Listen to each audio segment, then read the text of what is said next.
Hello student, मैं Atul sir from English classes से एक बार आज फिर मैं आपके सामने हाजिर हुआ हूं ग्रामर क्लास के साथ। वो कैप्स क्लास जो आपकी चल रही हैं, उसके अलावा अब आपको ग्रामर की क्लासेस भी प्रोवाइड की जाएंगी।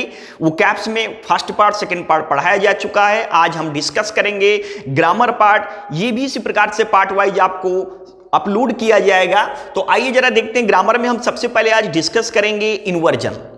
इन्वर्जन एक ऐसा टॉपिक जो अक्सर आपके कॉम्पिटिटिव एग्जाम्स में प्रश्न इससे ज्यादातर पूछे जाते हैं। इन्वर्जन क्या है, इसका प्रयोग क्यों किया जाता है, आइए जरा इसके बारे में हम जानें। तो ये इन्वर्जन पार्ट आपका फर्स्ट चल रहा है। इन्वर्जन पार्ट फर्स्ट होगा, सेकेंड, थर्ड एंड फोर्थ, मतलब 4 पार्ट्स में आपके इन्वर्जन्स पढ़ाया जाएगा। तो आइए देखते हैं इन्वर्जन होता क्या। तो बेटा इन्वर्जन एक टॉपिक है आपका ग्रामर का, इंग्लिश लैंग्वेज में एक इन्वर्जन ये आपका टॉपिक है। और इन्वर्जन को पहचानेंगे कैसे, पहले तो हम ये समझें। तो ध्यान रखेंगे सब्जेक्ट के पहले, मतलब सब्जेक्ट के पहले हेल्पिंग वर्ब और मेन वर्ब का आना।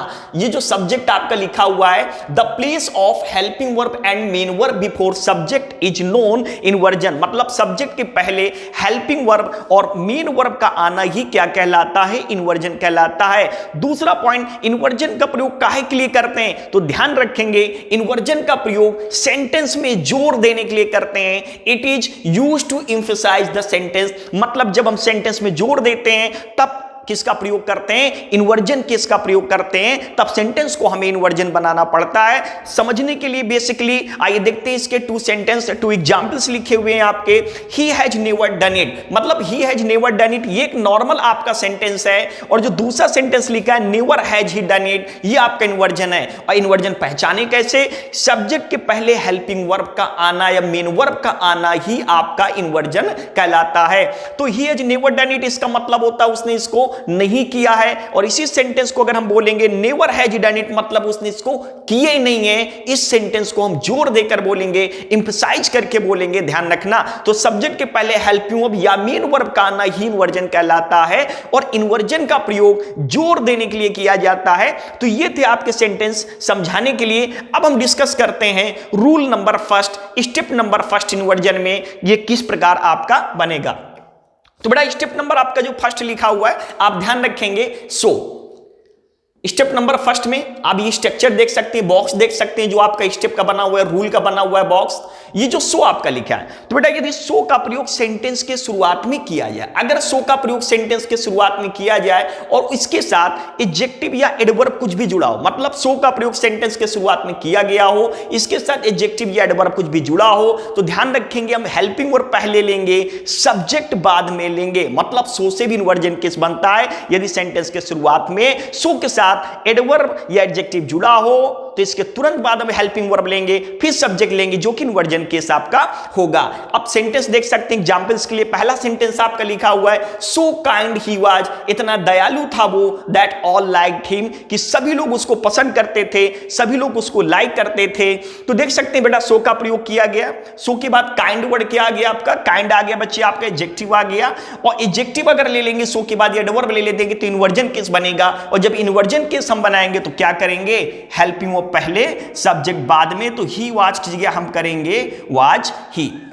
एक सेंटेंस और देखते हैं, इसका एग्जांपल्स हम और देखेंगे। लिखा है सो एड्रॉइटली। अब सो के साथ एड्रॉइटली वर्ड बेटा आपका क्या है, एडवर्ब है। अब जब एडवर्ब है तो लेगा क्या, ये इन्वर्जन लेगा। तो सीधी सी बात ही डिड नहीं होगा। अब सेंटेंस ये पास्ट इंडेफिनिट का है तो हम डिड लेंगे, यहां पर ही लेंगे एंड डू का प्रयोग करेंगे। तो ध्यान रखेंगे आपका जो लिखा हुआ है so adroitly did he do it, इतना कुशलता पूर्वक इसने इसको किया, that he outdid all of us, कि उसने हम सबको पीछे कर दिया। एड्रॉइटली का मतलब होता है कुशलता पूर्वक। तो ये था बेटा आपका रूल नंबर फर्स्ट। अब हम डिस्कस करेंगे रूल नंबर सेकंड।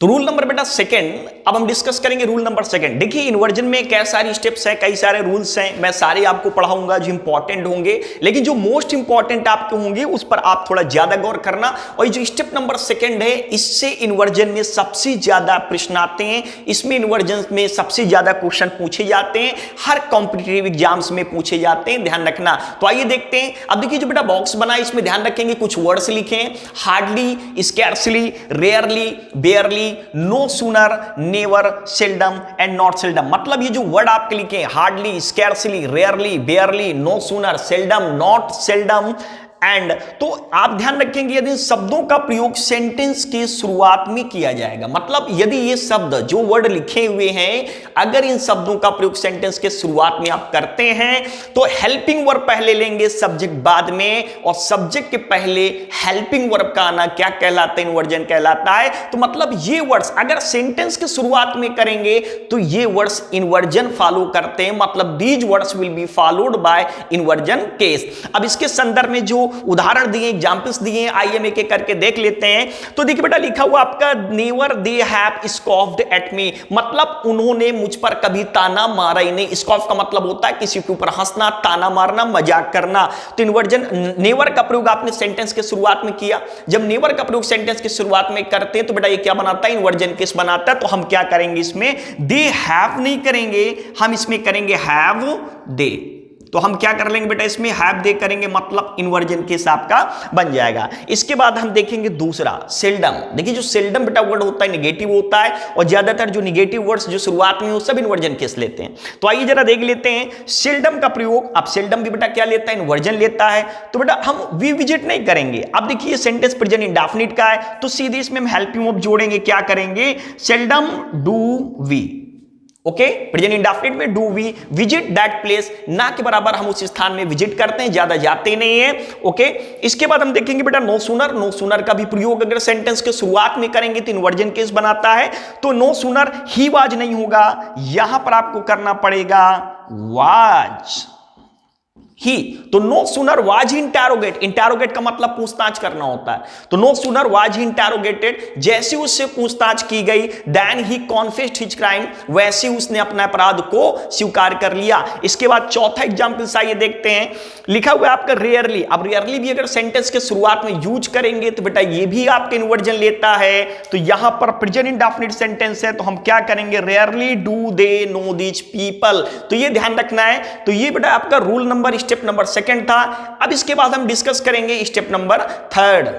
तो रूल नंबर जो बेटा थर्ड है, रूल नंबर थर्ड में आइए देखते हैं क्या इन्वर्जन का केस, किन किन शब्दों से इन्वर्जन केस बनेगा। तो रूल नंबर थर्ड में बेटा आपको ये ध्यान रखनी, कुछ वर्ड्स लिखिए, बॉक्स है जिसमें रूल मेंशन किए गए हैं। Here, there, out, away, indoor, outdoor, up and down. कहने का मतलब इन शब्दों को आपको गौर करना है। Here, there, out, away, indoor, outdoor, up and down. यदि इन शब्दों का प्रयोग सेंटेंस के शुरुआत में किया जाए तो ध्यान रखना इन शब्दों में इन्वर्जन केस फॉलो होता है, मतलब जो हेल्पिंग वर्ब या मेन वर्ब का केस होता है वो पहले आएगा, सब्जेक्ट आपका बाद में जाएगा। और ये ध्यान रखना पर्टिकुलर नाउन, एक चीज गौर करना, यहां लिख लीजिएगा नाउन, क्योंकि इन शब्दों के साथ केवल नाउन के केस में इन्वर्जन लगाते हैं, प्रोनाउन के केस में इन्वर्जन फॉलो नहीं होता है। मतलब here, there, out, away, indoor, outdoor, up and down, यदि इन शब्दों का प्रयोग सेंटेंस के शुरुआत में किया जाए तो केवल इन शब्दों के साथ नाउन के केस में इन्वर्जन लेंगे, प्रोनाउन के केस में इन्वर्जन नहीं लेंगे। ध्यान रखना। तो ये ध्यान रखना, ये जो आपका एक्सेप्शन केस है ये लिखा हुआ है, प्रोनाउन आपका लिखा हुआ यही, इसका मतलब यही सारे वर्ड ध्यान रखेंगे, इसका मतलब होता है यही सारे वर्ड्स प्रोनाउन। तो हेल्प यू मेन वर्ब जो आपका होगा वो बाद में आएगा, केवल नाउन के केस में यहां पर इन्वर्जन लेंगे, ये चीज आप ध्यान रखेंगे। और इसमें दो वर्ड बहुत इंपॉर्टेंट है, हियर एंड देयर। ज्यादातर 90% क्वेश्चन आपका यहीं से बनता है, इसमें ध्यान रखेंगे। तो ये चीज आप इम्बाइब कर ले, अपने दिमाग में देख ले, इमेज इसकी इम्बाइब कर ले। तो आइए जरा इसके एग्जाम्पल्स देख लेते हैं। पहला एग्जाम्पल बेटा लिखा है हियर राधा लिप्स, दूसरा लिखा है हियर लिप्स राधा। पहला लिखा है हियर राधा लिप्स, दूसरा लिखा है हियर लिप्स राधा।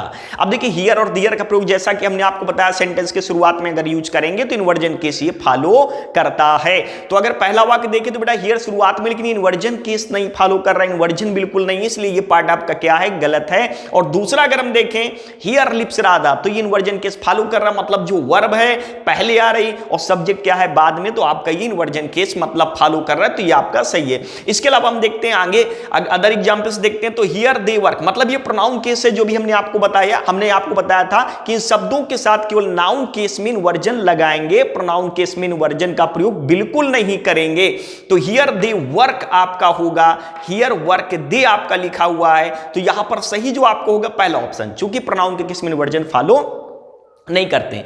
एक चीज और आपको ध्यान रखना है, ये देखिए नोट मैंने लिखा हुआ, इसलिए लिखा हुआ है कि जो बेटा हियर और दियर है, ये जो हियर और दियर लिखा है, if here and there are used in the beginning of the sentence, यदि हियर और दियर का प्रयोग सेंटेंस के शुरुआत में किया जाए तो आप ध्यान रखेंगे वो सेंटेंस कॉन्टिन्यूअस नहीं बनेगा। The sentence should not be continuous. यदि हियर और दियर का प्रयोग सेंटेंस के शुरुआत में किया जाए तो सेंटेंस कॉन्टिन्यूअस नहीं बनेगा, केवल हियर और दियर में ही रूल लगता है। जैसे एग्जांपल्स आपका दिया है हियर आर लिविंग दे, तो ये आपका गलत होगा, आप इसको इंप्रूव करेंगे तो आर लिविंग को आप क्या कर देंगे, हियर लिव दे। तो ये था बेटा आपका स्टेप नंबर 3 जो हमने आपको डिटेल में बताया। इसके बाद हम डिस्कस करेंगे स्टेप नंबर 4। तो स्टेप नंबर 4 इसके बाद हम डिस्कस करेंगे। तो पार्ट नंबर बेटा 4 आइए डिस्कस करते हैं। तो पार्ट नंबर 4 में देखिए जो चौथा रूल्स यहां पर लिखा हुआ है, ये बॉक्स है, इसमें देखते हैं आपके जो रूल्स इन्वर्जन जो फॉलो करेगा, इन सब कौन कौन से शब्द हैं जिसमें ये आपके इन्वर्जन का रूल अब 4 नंबर स्टेप में फॉलो करेगा। तो ध्यान रखेंगे, लिखा बेटा आपका only yesterday, only yesterday, only then, only the day before yesterday, only last month हो, ईयर हो, वीक हो, मतलब कुछ भी दिया हो, ओनली लास्ट मंथ, ईयर। अब बिगिनिंग में ये ध्यान रखिए, यदि इन शब्दों का प्रयोग बिगिनिंग में किया जाए, लास्ट पोजीशन में इन्वर्जन नहीं आता है, यदि इन शब्दों का प्रयोग बिगिनिंग में किया जाए, सेंटेंस के शुरुआत में किया जाए, सब्जेक्ट रूप में किया जाए, तो ओनली यस्टरडे है, ओनली देन है, और इसमें ये 2 वर्ड इंपॉर्टेंट है ज्यादातर, ओनली यस्टरडे, ओनली देन। अगर इनका प्रयोग सेंटेंस के शुरुआत में करेंगे तो ये भी इन्वर्जन फॉलो करेंगे, और जब इन्वर्जन फॉलो करेंगे बच्चे तो ध्यान रखना हेल्प यू पहले लेंगे, सब्जेक्ट बाद में लेंगे। तो आइए जरा इसका उदाहरण देख लेते हैं, इसके एग्जांपल्स देख लेते हैं। दिया हुआ पहला, only yesterday he came with his friends, only yesterday he came with his friends. तो आप इसमें ये ध्यान रखेंगे only yesterday he came with, अब ओनली यस्टरडे आपने शुरुआत में यूज किया तो इन्वर्जन लगना है, तो ही केम नहीं होगा, हम इसको करेक्ट करेंगे, पास्ट इंडेफिनिट सेंटेंस है तो डिड लेंगे, और जब डिड ले लेंगे तो वर्ब की फर्स्ट फॉर्म, मतलब only yesterday did he come with his friend. अब बहुत से लोग सोच रहे होंगे ओनली यस्टरडे लगाने से सेंस क्या होता है, तो बेटा वो रिसेंट का सेंस का शो करता है, अभी हाल ही का सेंस शो करता है। ओके, आइए इसके बाद देखते हैं अगला जो आपका लिखा हुआ है, ओनली देन ही नोटिस्ड द डेंजर। अब ओनली देन का प्रयोग आपने सेंटेंस के शुरुआत में किया हुआ है, तो अगर ओनली देन का प्रयोग सेंटेंस के शुरुआत में करेंगे तो इन्वर्जन बेटा आपका लगना है। तो जब इन्वर्जन बनाएंगे तो ही नोटिस्ड नहीं करेंगे, हम क्या करेंगे, डिड करेंगे, ही करेंगे, नोटिस करेंगे। तो ये इन्वर्जन का पार्ट 4 था, और इन्वर्जन चैप्टर में हम आपको बेसिक, मीडियम और टॉप लेवल के क्वेश्चंस बताएंगे, लेकिन जो मोस्ट इंपॉर्टेंट हो गए मैं उसको इंडिकेट करते चलूंगा, तो उस पर आप ज्यादा गौर करेंगे। तो इन्वर्जन का पार्ट मतलब स्टेप आपका 4 रूल नंबर 4 है। तो इन्वर्जन के पार्ट फर्स्ट है जिसमें आपको 4 स्टेप बताए गए हैं, 4 रूल्स बताए गए हैं। इसके बाद आपका जो सेकेंड पार्ट होगा, नेक्स्ट पार्ट होगा, वो अगले दिन हम आप डिस्कस करेंगे। तो इसमें बात के लिए इतना ही। Thanks for watching this video.